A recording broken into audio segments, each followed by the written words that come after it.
Ketemu lagi dengan saya Yusdi Lastutianto di sesi sharing terkait ilmu psikologi, psikoterapi, hipnosis, hipnoterapi, coaching, atau apapun yang kita bisa bahas secara online terkait ilmu pemberdayaan diri. Kali ini saya ingin membahas tentang tipe kepribadian menurut Hippocrates dan Galenus. Jadi kenapa saya ingin membahas ini? Ada beberapa pertanyaan dari rekan-rekan pembelajar, khususnya dari Indonesian Hypnosis Center dan dari grup Psikonesia untuk membahas ini. Mudah-mudahan apa yang saya presentasikan bisa menjadi khasanah baru untuk Bapak dan Ibu yang belum tahu atau menjadi penguatan yang sifatnya pengulangan sehingga mengingatkan kembali Bapak dan Ibu terkait tentang kepribadian dari Hippocrates dan Galenus. Kita mulai ya. Jadi tujuan pembelajarannya apa sih itu ya? Jadi memahami sejarah munculnya teori temperamen, lalu menjelaskan 4 tipe dasar kepribadian manusia, mengetahui kelebihan dan kekurangan masing-masing tipe, menerapkan konsep ini dalam memahami diri dan orang lain. Apa sih kepribadian itu?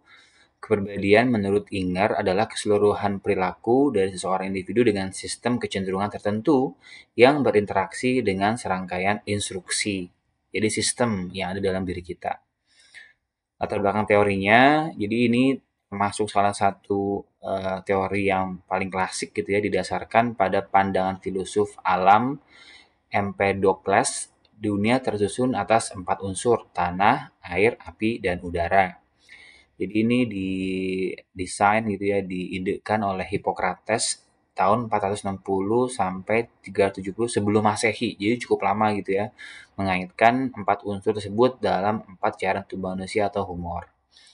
Galenus lalu mempertajamnya di tahun 131-21 Masehi, kemudian menyempurnakan teori ini dengan menanamkan tipe-tipe kepribadian berdasarkan dominasi cairan tubuh tertentu. Jadi ada 4 cairan tubuh, ada fire, water, yellow, dan apa nih, phlegm ya. Nah ini dia 4 cairan tubuhnya, ada unsur alamnya, udara, cairan tubuhnya darah sanguis, karakter hangat dan bersemangat, tipe kepribadian sanguinis. Ada unsur alam api, cairan tubuhnya empedu kuning atau kole, panas dan kering, tipe kepribadiannya koleris. Ada unsur alam tanah, empedu hitam atau melankole, kering dan dingin, tipe kepribadiannya melankolis. Ada air, lendir, phlegma, dingin dan lembab disebut dengan tipe kepribadian phlegmatis. Ini jadi disebutkan dengan 4 cairan tubuh. Nah, yang pertama ada tipe sanguinis, populer atau extrovert. Ciri-ciri utamanya adalah hangat, ceria, energik, gitu ya, spontan dan mudah bergaul. Dan mudah terpengaruh oleh lingkungan, cepat bergembira, juga cepat berubah emosinya. Nah, ada dari gambarnya gitu ya, populer, ekstrovert. Nah, tipe-tipe sanguinis, populer, ekstrovert tadi itu punya kelebihan nih. Ramah dan komunikatif, optimis dan antusias, pandai menghidupkan suasana, kreatif dan suka menjadi pusat perhatian. Lalu kekurangannya apa nih? Kurang disiplin dan kurang fokus. Emosi nggak stabil atau moody. Sering menunda pekerjaan, banyak bicara dan kurang tindakan. Apa sih yang diperlukan oleh orang yang sanguinis gitu ya? Bimbingan arahan yang jelas, ya. Lalu banyak kontak sosial dengan orang lain, variasi dalam aktivitas agar tidak mudah bosan, suasana penuh kesenangan dan tawa, pengakuan publik atas usahanya, teman-teman yang suportif dan menghargainya. Manfaat nih mengetahui orang yang sanguinis, kita bisa tahu dari gambarnya gitu ya, ceria gitu ya. Pemimpin yang aspiratif dan menginspirasi tim, pandai berdiplomasi dan menjalin relasi sosial, kerja yang antusias dan penuh energi positif, mampu menciptakan suasana kerja yang menyenangkan, menjadi penyumbang semangat dan motivasi tinggi di lingkungan kerja. Ini gambarnya ya, ceria gitu. Nah ini tipe sanguinis. Lalu tipe koloris nih, kuat, pemimpin dan sifatnya ekstrovert.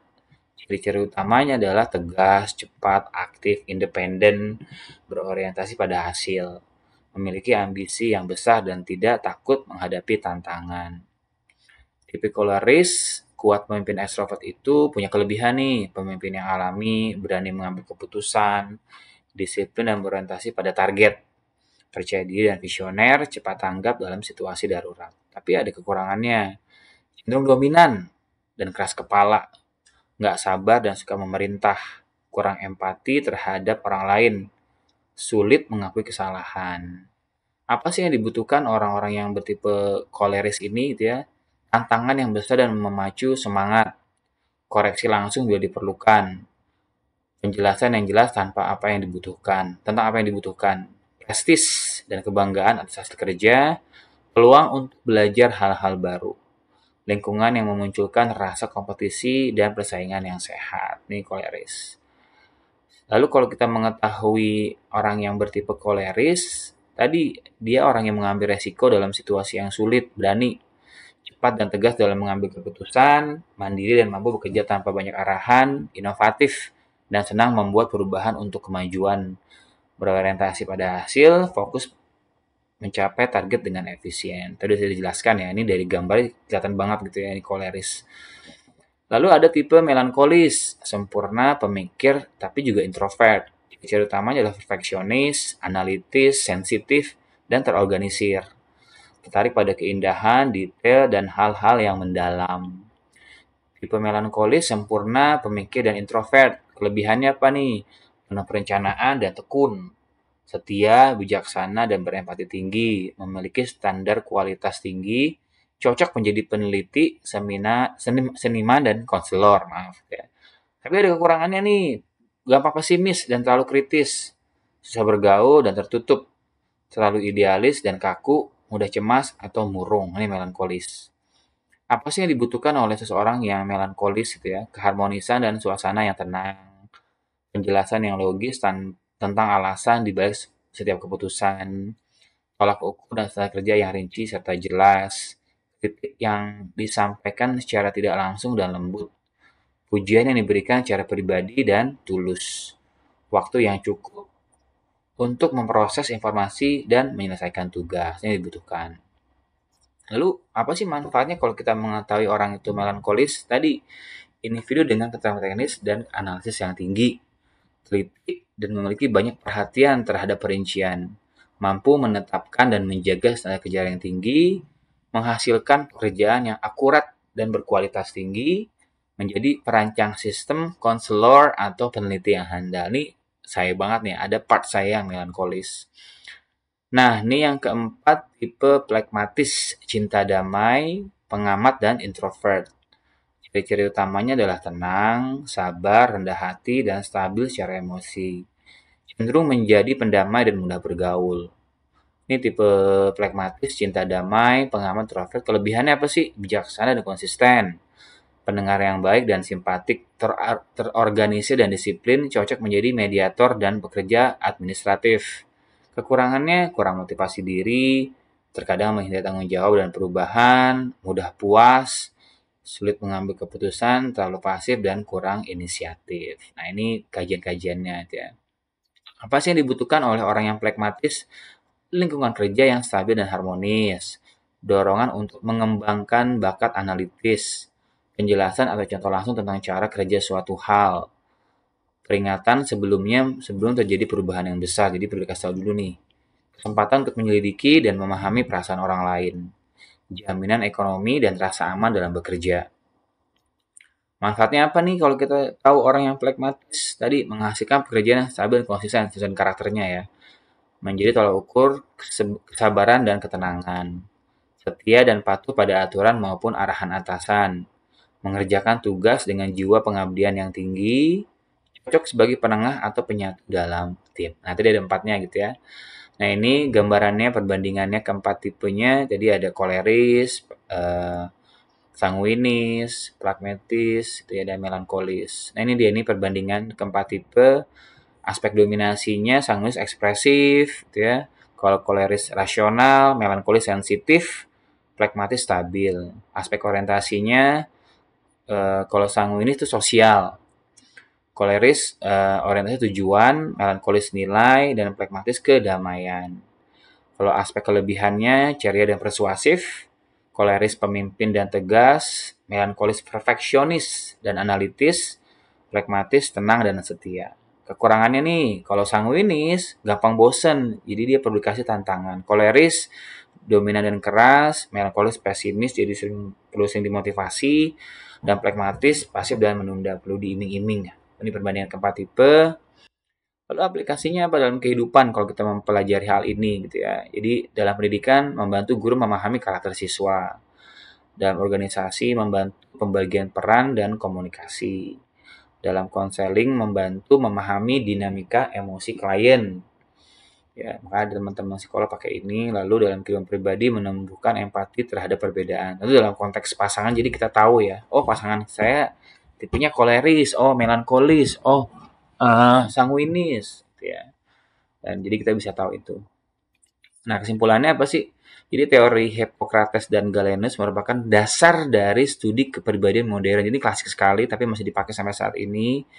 Lalu ada empat tipe utama gitu ya. Tadi sudah disampaikan sanguinis, energik, dan sosial. Koleris, tegas, dan berorientasi pada hasil. Melankolis, analitis, dan perfeksionis. Pragmatis, tenang, dan stabil. Jadi kita juga bisa punya beberapa tipe. Misalnya ada yang dominan lah. Ada yang pertama, ada yang kedua. Lagi-lagi tadi sampaikan setiap tipe memiliki kelebihan dan kelemahan.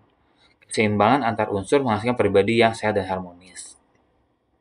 Kesimpulannya, nah refleksi nih, silakan Bapak Ibu atau kakak-kakak yang mendengarkan presentasi ini kira-kira Anda berada di tipe dominan yang mana gitu ya. Jadi silakan diskusi gitu atau boleh klik di kolom komentar pengalaman Anda terkait hal ini. Saya senang sekali. Tipe kepribadian manakah yang paling menggambarkan diri Anda? Apakah Anda sanguinis, ceria? Apakah Anda melankolis? Apakah Anda koleris atau pragmatis? Kira-kira dicari tahu.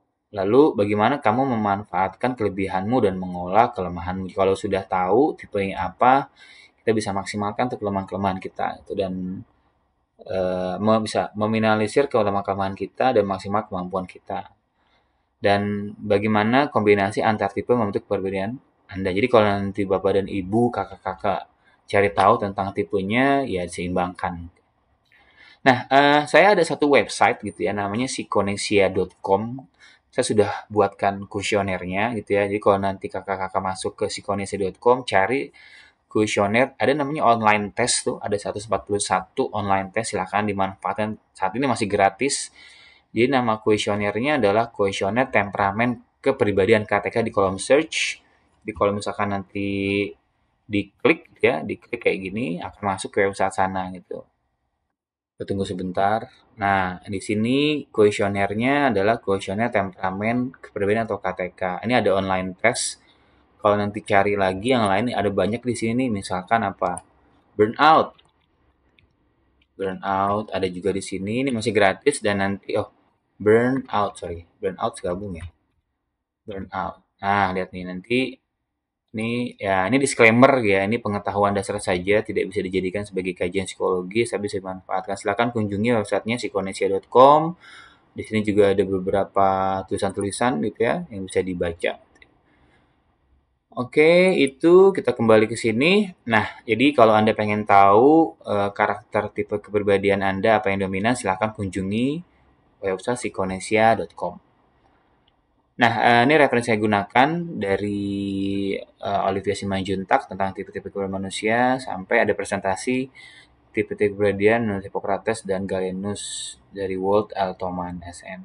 Sekian dari saya, terima kasih, semoga bermanfaat. Jangan lupa untuk klik like, subscribe, komen, silahkan. Jika Anda punya pengalaman terkait ini, saya senang sekali sebagai input pengetahuan buat saya. Dan share jika Anda kira ada orang yang membutuhkan informasi ini. Sekian dari saya, Yusila Setianto. Sampai ketemu lagi di video selanjutnya. Wassalamualaikum warahmatullahi wabarakatuh.